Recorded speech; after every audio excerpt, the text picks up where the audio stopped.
Alright, hello guys and welcome back to another video. So today I have another update video for you guys on MrBeast and Kris Tyson and that whole situation, as it looks like there have been some MrBeast company leaks that have been covered by Rosanna Pansino, in which she has put out this video on her channel that is called The Real MrBeast Leak Document. Now when it comes down to this video, I have had a normal job. Actually, I have had a few normal jobs in my lifetime. So if you happen to know exactly what this video is about from Rosanna, you're going to know how I feel about this video, at least as of right now until I go over it. But before that, the MrBeast cover-up, allegedly. Let's go over that before we get into this video. So around 2 days ago on August 14th, this tweet was put out by Drama Alert that goes, Kris Tyson's partner leaked response to the drama has surfaced online allegedly. These messages were allegedly sent to mods in a Discord server and then leaked online via an anonymous account. Kris Tyson's alleged SA victim Jess, who we didn't talk about here on the channel, has also responded to these leaked messages, indicating the leaked DM messages are real and suggesting that only Kris Tyson's partner, Arette, hopefully I said that right, could have access to them. The alleged anonymous account claims, and then this is where the alleged cover-up is presented, in which number 1, MrBeast is afraid of inflaming a situation that could anger their corporate investors allegedly. Number 2, Ava Kris Tyson is disgusted by the person she used to be allegedly. Number 3, Ava Kris Tyson did not know Lava GS was a minor allegedly. Number 4, Ava wishes that she had never engaged with Shadman allegedly. Number 5, Ava denied advances made by the alleged SA victim allegedly. Number 6, there is an HR investigation into the SA allegations, but MrBeast doesn't allegedly want anyone to say anything publicly in case it causes more things to flare up online allegedly. So many allegedlys. Number 7, MrBeast's team is preventing Ava from allegedly talking. Any response from Ava would flare stuff up again. Number 8, Ava's first apology tweet was allegedly entirely written by MrBeast executives under insane pressure of Amazon and other corporate investors. Number 9, MrBeast, meaning the company, and the Beast CEO, Jimmy, had alleged tears in their eyes after Ava's tweet was posted and allegedly later regretted it. Number 10, proper third-party investigations are being done into everything that has been brought up against Ava. Number 11, the corporate investors currently do not want Ava to have any social media presence for a number of years. It's important to clarify that these claims are not being made by Drama Alert. They originate from an anonymous account, which allegedly belongs to a moderator for Kris Tyson's partner. DMs posted by this account have been indicated as real by the alleged SA victim. So yeah, that is quite a bit to unpack. And if it's true that all of this is happening behind the scenes, I mean, 1, it really wouldn't surprise me, and 2, I mean, this is absolutely ridiculous. And I find it real weird that when it comes down to things like how many dislikes a MrBeast video has, or something like that, like MrBeast is just here to swoop right in to clear that all up to Keemstar himself, the owner of Drama Alert. But right here, they're not like saying that this isn't true or giving any sort of response to this. Like, I find it real weird for them to be addressing the things that are really small over, I mean, if this happens to not be true, the things that actually do matter. Now, around 15 hours ago, yesterday, Drama Alert put out a tweet that says, Kris Tyson's alleged SA victim claims MrBeast is actively trying to keep people from talking about the alleged SA. This is in response to Kris's partner's messages being confirmed as legitimate, where Kris's partner made a similar claim. And then here's this tweet from Jess that says, for anyone paying attention, it's now confirmed that MrBeast is actively trying to keep people from talking about how I was SA'd by Ava Kris Tyson. This is most likely why you haven't seen any big channels comment on my story, and why it's been kept mostly on Twitter. Now, if you don't know anything about the SA allegations, these came out weeks ago at this point, when this all initially started dropping, and essentially this person and Kris Tyson had a relationship that happened to go sexual while they were both working at the company. Now, if it does happen to be true that Kris did SA this person, and MrBeast is trying to actively cover it up, then that's really fucking bad. And I still don't understand why this has not been addressed by MrBeast yet, especially if it's not true. So yeah, once again, if this is true, the cover-up is absolutely insane. Like, this is really deplorable shit. Now, anyways, moving on to today. I recently have received word that there has been a secret recording. It's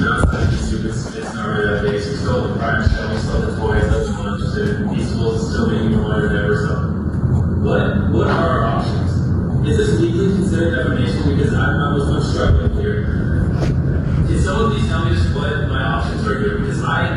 We were supposed to launch the toys today. Jake knows what he wants. Jake knows what he thinks he needs. He just wants to be a stupid stand-up comedian and even all that free. He has no idea how much fucking money I spent on that video to scrap it. Jake, I don't think Jake's a problem. I think it's Dawson.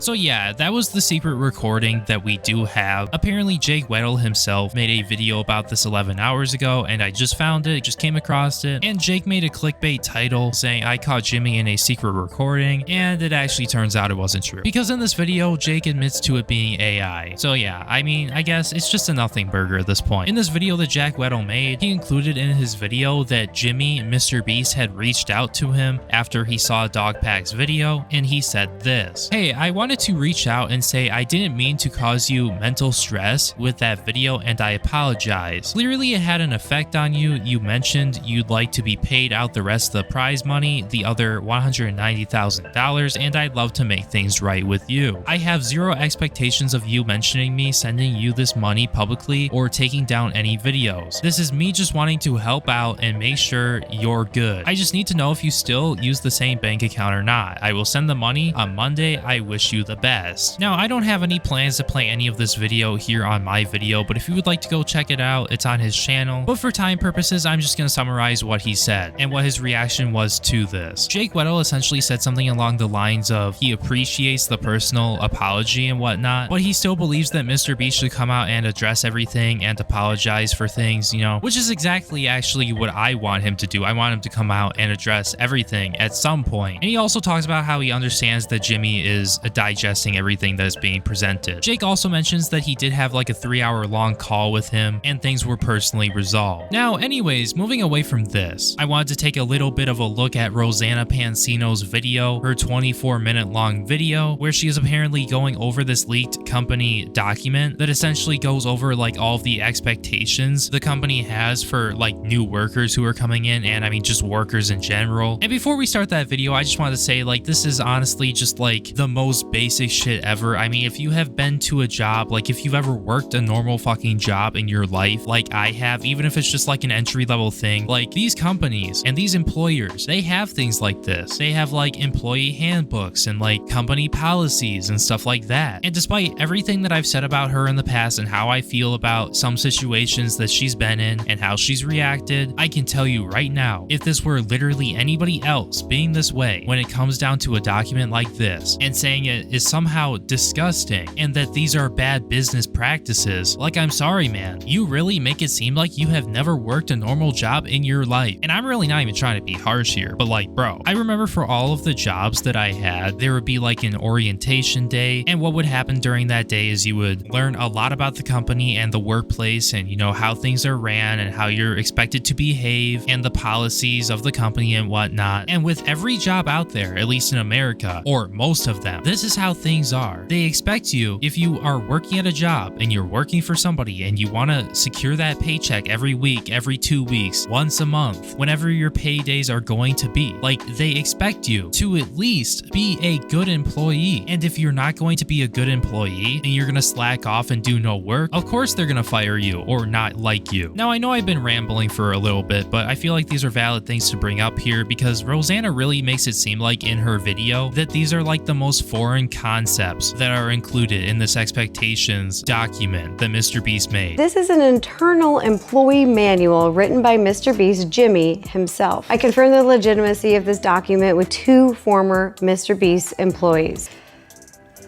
Eesh. I'm going to be posting the full text on my Twitter, and I highly recommend you download it and take a look for yourself. It's long, it's 36 pages. We'd be here for 10 hours if I tried to read the entire thing because I'm a slow reader, so I'll just be reading some of the more concerning parts. Okay. The title of this document is How to Succeed in MrBeast Production. I'm going to start on page 4, a section he titles, I only want A+. players. As I type this, I realize it may not be the wisest to categorize everyone into 3 buckets, but this is how I believe we should look at everyone a part of the production team. You're either an A player, B player, or C player. There is only room in this company for A players. A players are obsessive, learn from mistakes, coachable, intelligent, don't make excuses, believe in YouTube, see the value of this company, and are the best in the goddamn world at their job. B players are new people that need to be trained into A players, and C players are just average employees. They don't suck, but they aren't exceptional at what they do. They just exist, do whatever, and get a paycheck. They aren't obsessive. Now, I will give it to Rosanna here. This is a really weird way to write something like this, and it literally just feels like MrBeast himself wrote this, or some other inexperienced person who isn't like educated on how to actually make one of these and make it sound like good. And I do find it weird that they're like making these 3 like brackets and groups that they are going to classify an employee, when honestly it's like you don't even really have to do that. I think that's just a little bit of an extra, because the ways that I've seen it at my jobs when I was working for other people, it's either you're a good employee or a bad employee in terms of your performance. Good employees get their stuff done on time, don't make excuses, and learn from their mistakes. Now, there are more things that make a good employee, but I'm trying to say here, he shouldn't have made it like A player, B player, or C player. Like, it's just weird. It's very unprofessional, I would say, but still, this is pretty normal. Of course, MrBeast is going to want to have people actually doing work and actually getting things done on time at his business. Like, every employer wants this. They want good working employees who get the job done. Aren't spelled wrong again. C players are poisonous and should be transitioned to a different company immediately, all caps. It's okay, we give everyone severance, so they'll be fine. I don't even know where to begin with this, because he essentially is putting everyone into a system, and he definitely plays favorites at his company. Anyone he considers an A person, those are his close friends who behave exactly the way he wants to behave, and then everyone else is treated less than. And if you're just a hardworking, everyday person who goes to your job on time, does your job, stays the full hours, gives it your all, and then goes home and has a normal life, like a work balance life that's healthy, that is considered a C player. That is considered unacceptable in his eyes. Now, I'll be honest, definitely a really weird way to say this and say C players are poisonous. Like, that's just, I don't even know, just unprofessional, weird, like why? But then for Rosanna to make assumptions that because MrBeast has this weird system, that immediately means that he plays favorites in his company just because he happened to make some really unprofessional document with some weird groups. Like, we're just assuming that, oh, he plays favorites and all of his best friends are A players in the company. I mean, hey, maybe you're right, but this does not prove that MrBeast plays favorites within his company. And just to sit here in general and to make it seem like this is not a normal thing that literally every employer in the United States does is kind of ridiculous. And the fact that this pretty much nothing burger is being brought up as if it's like the smoking gun that totally destroys MrBeast is bizarre to me. And that's why I ask, like, have you guys not worked normal jobs in your lives ever? Because I mean, if that's the case, then you might as well go boycott every business in the United States, because most of them, if not all of them, do this, especially the huge corporations. Like, let's focus more on the things that actually matter, because I think the only thing that you really can say about this document is that it's highly unprofessional. Because I mean, if we fast forward a little bit here in the video, there's this point where MrBeast is literally using vulgar language in this company document that are the expectations that MrBeast has for his new employees and his employees just in general. Like, don't get me wrong, it's a really weird document and it's unprofessional, and he definitely, I mean, because it really does not look like somebody who's a professional wrote this, he definitely should have hired somebody to write this whole thing up so that it's not just some weird document. Like, I definitely think that would be a great criticism. Page 18, nothing comes before your priorities. When you're being assigned tasks, you should have what I call a prio list. If Ali says your prios are to 1. Get a Lamborghini under 200K. 2.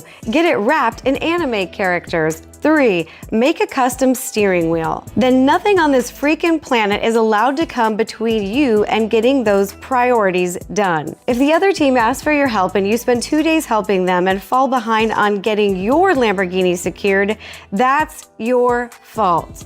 If the studio is burning down and you stop working to put out the fire and don't get the Lamborghini, that's your fault. Parentheses, jokes, ha ha ha. But seriously, don't let anything come before your prios. I'm just gonna read that again for anyone who is missing this. If the studio is burning down and you stop working to put out the fire and you don't get the Lamborghini, that's your fault. That's wrong. This is psychotic, this is dangerous. He's literally saying that the company culture is if the studio with employees is burning down, you should not go help and save their lives.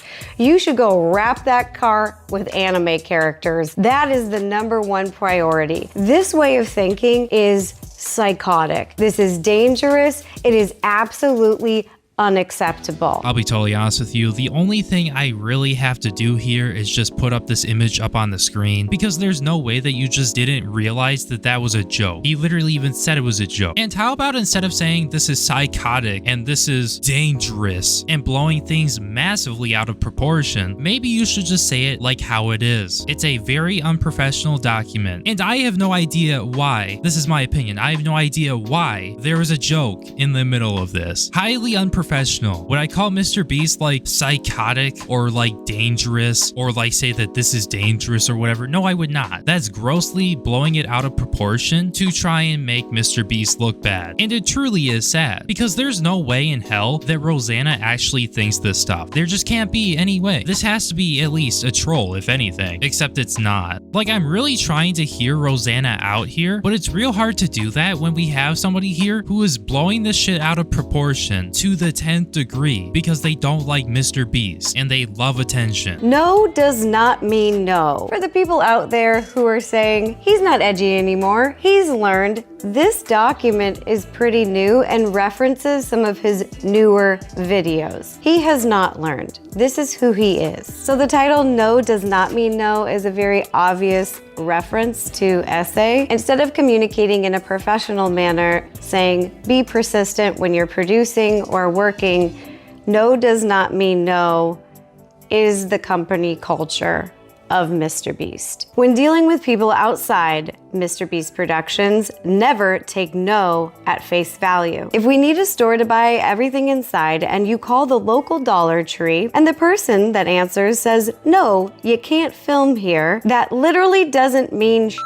Talk to other employees and see if any are fans, or if any have kids that are fans. Try talking to their boss's boss. Have me DM them on Twitter and try their social team, etc. If all the other avenues are exhausted and you are left with a no, that doesn't mean don't try the other Dollar Trees, because the manager of those could be huge fans and willing to bend the rules. This is literally so disgusting, because this is putting everyday working people's jobs at stake. If it's a company policy not to film there and you're pressuring them to do so, they could get in trouble. They could lose their job. I mean, I just think it's reaching at this point, because it's very obvious that that's not what MrBeast meant, at least in terms of apparently this relating to SA in some way. Like, don't get me wrong, the no doesn't mean no thing is just the most stupidest thing I've heard, like, honestly. But that's not the way that MrBeast meant it. He literally explained the way that he meant it. And when it comes down to people potentially getting disciplined at their jobs and potentially fired and losing their jobs because MrBeast asked if, you know, he could film a video at, you know, this dollar store or whatever. I mean, did we forget that everybody is allowed to make their own decisions? Like, even if somebody's pestering you about something, like say if somebody walks into your store that you own or that you're like an employee at, like you can call the police to have them trespassed if you don't want them there. Like, you don't have to listen or agree happy with what they are saying or doing. Like, I don't see how that has anything to do with SA and how apparently MrBeast's company culture is like no doesn't mean no, and trying to blow it out of proportion and make it seem like, oh, MrBeast wants his company to be all about SA. Like, that is just simply not the case, and it's blatant reaching. And that's from everything that I've heard so far in this document and in this section that she is reading. Just because he made a dumb expectation in his unprofessional expectations book for his employees doesn't necessarily mean that's what he meant, and that apparently he wants the company culture to be no doesn't mean no in regards to potential SA. Like, I'm sorry, context matters, and there was context, and that's definitely not what he meant. And at this point, you're just misrepresenting what he is saying. Like, don't get me wrong, and I have covered it here on my channel. MrBeast has done bad things, and I definitely do believe that he should be paying for the bad things that he's done and allowed at his company. But something like this and making a video that totally just misrepresents what he is saying and blows everything out of proportion as if it really matters over the other stuff, like about how MrBeast knowingly hired a sex offender at his company. Like, overall, this video from Rosanna just shouldn't have been made. I'll be honest here, because I think there are other more important things to be worried about and to be talking about right now. Because all this really is an unprofessional company document that could have been worded better. And honestly, it would have helped if MrBeast would have hired somebody who knew what the fuck they were doing within his company and in writing this company document. Like, it really wouldn't surprise me if MrBeast decided to cut corners and not hire professionals just to save a little bit of money. Like, it really wouldn't be shocking at this point, given all of the other things that have happened within the company. But anyways, besides that, that's all I really have to say about this. And I think I'm going to be wrapping up the video right there. Thank you guys so much for watching. If you happen to enjoy the video, make sure you like, comment, and subscribe, because doing so will help promote the video more in the algorithm. Thank you guys so much for being a member to the channel. Your support really means the world to me, and I really do appreciate it. My name is Breone, and I will see you in my next video. Peace.